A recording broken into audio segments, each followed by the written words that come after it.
Hello all brothers and sisters, welcome to my YouTube channel, Lascar Raghul. Chapter 16 of Science of Being Well. Recording by Jill Preston. Science of Being Well by Wallace D. Wattles. Chapter 16. Supplementary Instructions.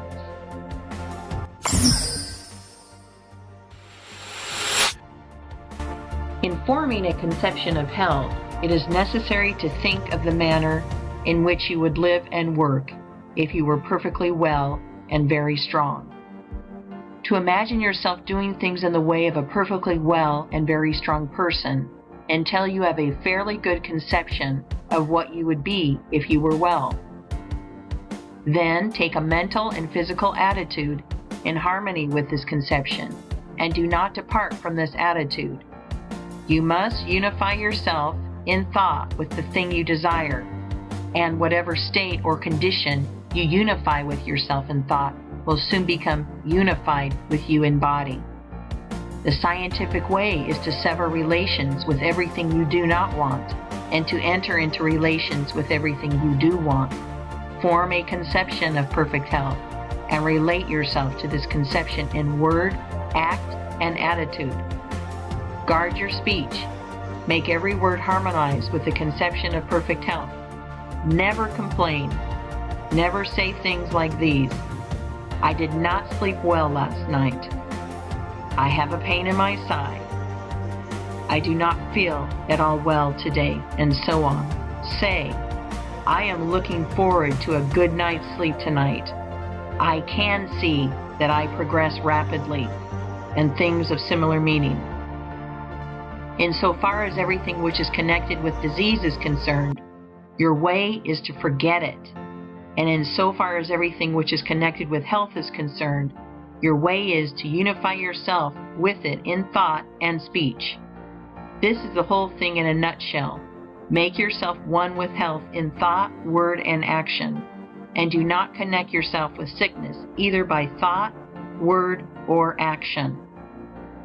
Do not read doctor books or medical literature, or the literature of those whose theories conflict with those herein set forth.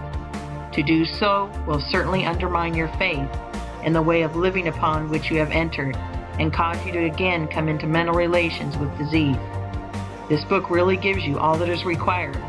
Nothing essential has been omitted, and practically all the superfluous has been eliminated. The science of being well is an exact science. Like arithmetic, nothing can be added to the fundamental principles, and if anything be taken from them, a failure will result. If you follow strictly the way of living prescribed in this book, you will be well, and you certainly can follow this way, both in thought and action. Relate not only yourself, but so far as possible, all others in your thoughts to perfect health. Do not sympathize with people when they complain, or even when they are sick and suffering. Turn their thoughts into a constructive channel if you can. Do all you can for their relief, but do it with the health thought in your mind.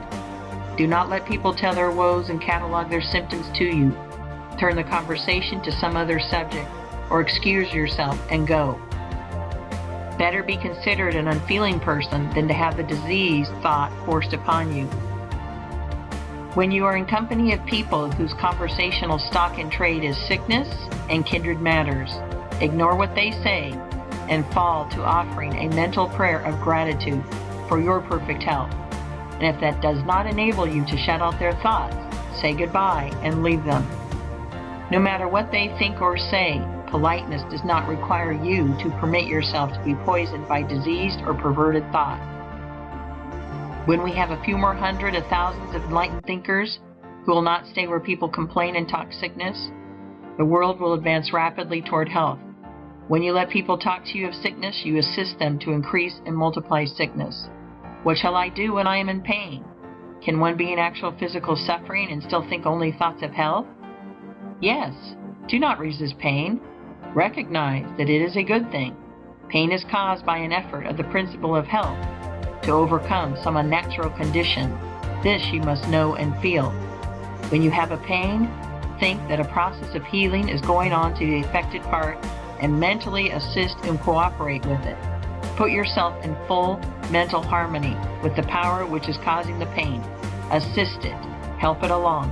Do not hesitate, when necessary, to use hot fomentations and similar means to further the good work which is going on. If the pain is severe, lie down and give your mind to the work of quietly and easily cooperating with the force which is at work for your good. This is the time to exercise gratitude and faith. Be thankful for the power of health which is causing the pain, and be certain that the pain will cease as soon as the good work is done. Fix your thoughts with confidence on the principle of health, which is making such conditions within you that pain will soon be unnecessary. You will be surprised to find how easily you can conquer pain, and after you have lived for a time in the scientific way, pains and aches will be things unknown to you. What shall I do when I am too weak for my work? Shall I drive myself beyond my strength, trusting in God to support me? Shall I go on like the runner, expecting a second wind? No, better not. When you begin to live in this way, you will probably not be of normal strength, and you will gradually pass from a low physical condition to a higher one. If you relate yourself mentally with health and strength, and perform the voluntary functions of life in a perfectly healthy manner, your strength will increase from day to day. But for a time, you may have days when your strength is insufficient for the work you would like to do. At such times, rest and exercise gratitude. Recognize the fact that your strength is growing rapidly and feel a deep thankfulness to the living one from which it comes. Spend an hour of weakness in thanksgiving and rest with full faith that great strength is at hand, and then get up and go on again. While you rest, do not think of your present weakness. Think of the strength that is coming. Never at any time allow yourself to think that you are giving way to weakness. When you rest, as when you go to sleep, fix your mind on the principle of health which is building you into complete strength. What shall I do about the great bugaboo which scares millions of people to death every year? Constipation. Do nothing. Read Horace Fletcher on the ABZ or Our Own Nutrition, and get the full force of his explanation of the fact that when you live on this scientific plane, you need not, and indeed cannot, have an evacuation of the bowels every day, and that an operation in from once in 3 days to once in 2 weeks is quite sufficient for perfect health. The gross feeders who eat from 3 to 10 times as much as can be utilized in their systems have a great amount of waste to eliminate, but if you live in the manner we have described, it will be otherwise with you.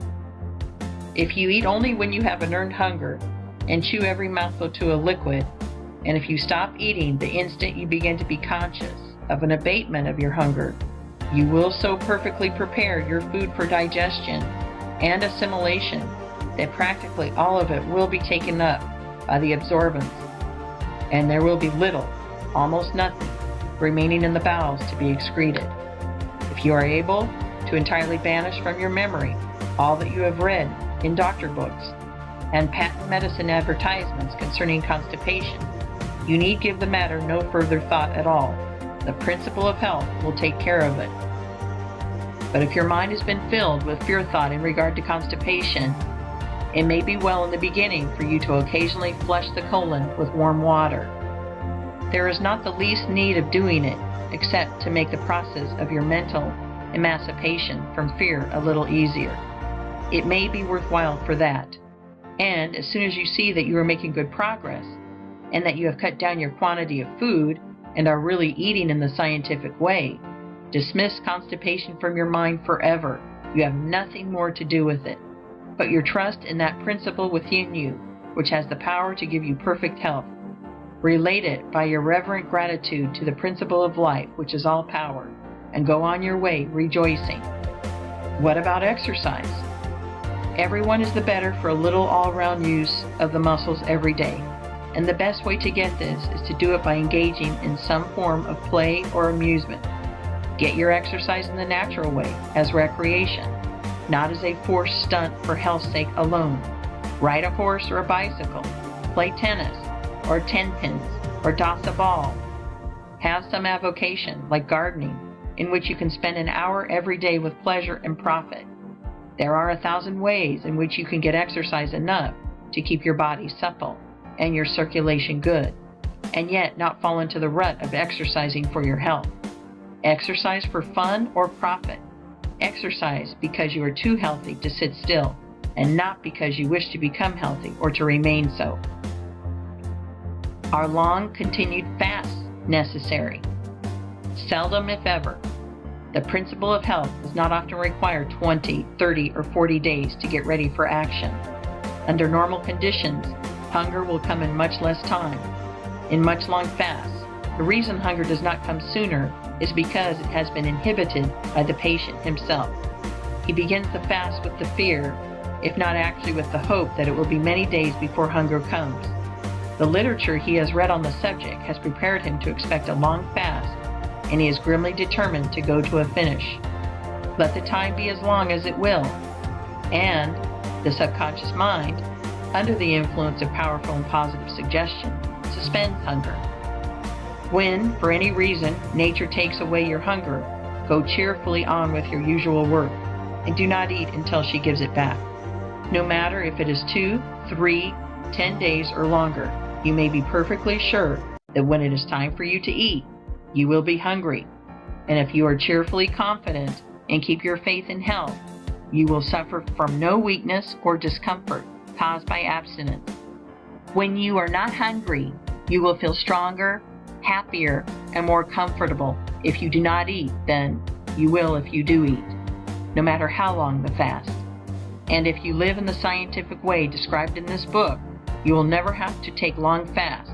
You will seldom miss a meal, and you will enjoy your meals more than ever before in your life.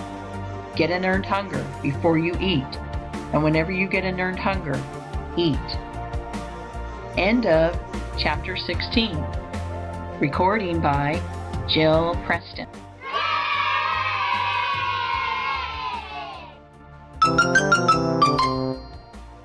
Thank you for watching this video. Thanks for your valuable time, my dear brothers and sisters.